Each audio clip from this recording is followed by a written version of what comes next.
Most people think this place is famous because it is beautiful.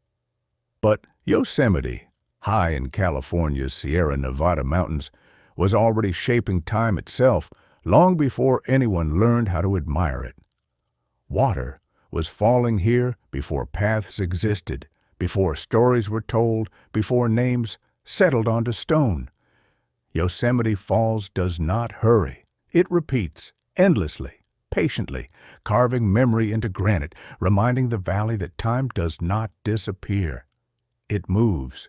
You hear it before you see it, a deep, steady presence echoing through the cliffs, as if the land were breathing in long, measured intervals.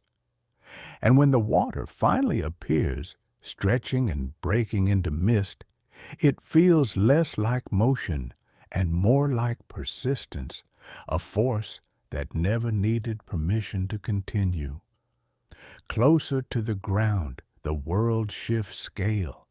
A ground squirrel rests on sun-warmed rock, perfectly still, eyes alert, measuring existence in seconds rather than centuries.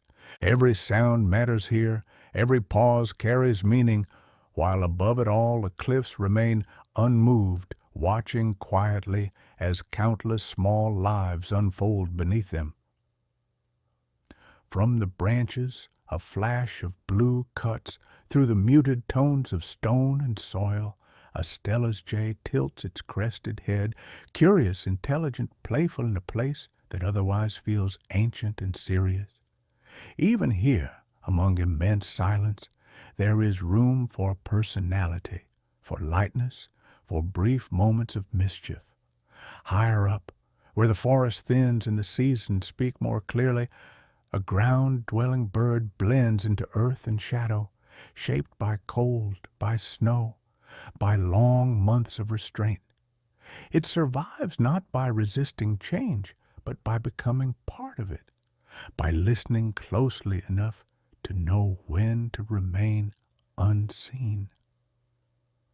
Clouds drift across the ridges above, dissolving edges, softening distance. From this height, Yosemite rearranges itself again, as valleys that feel endless from below become gentle pauses between sky and stone, reminders that perspective is always temporary. Spring loosens winter's grip, snowmelt swells the rivers, waterfalls surge with renewed weight, and sunlight scatters through spray and leaves, briefly turning motion into color.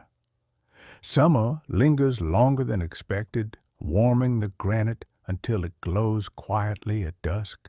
Holding on to heat even after the sun is gone, autumn arrives without announcement, changing the forest one tone at a time until the ground becomes a record of fading warmth.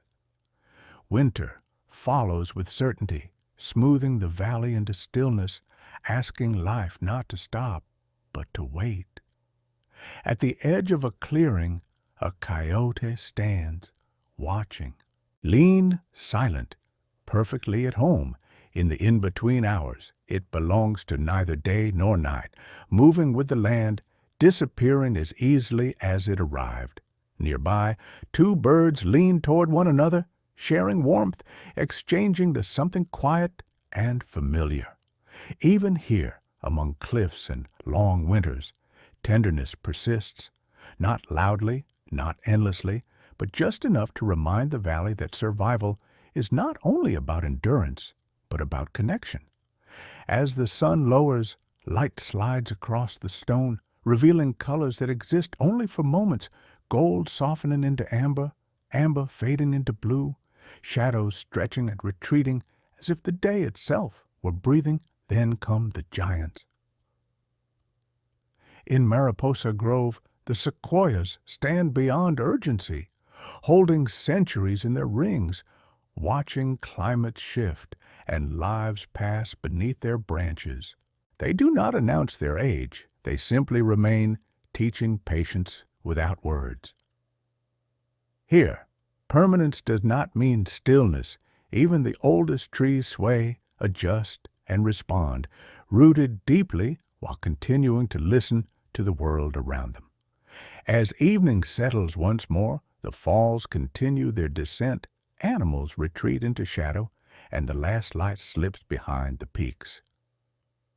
Yosemite does not close, it does not conclude, it continues, holding space for whatever comes next.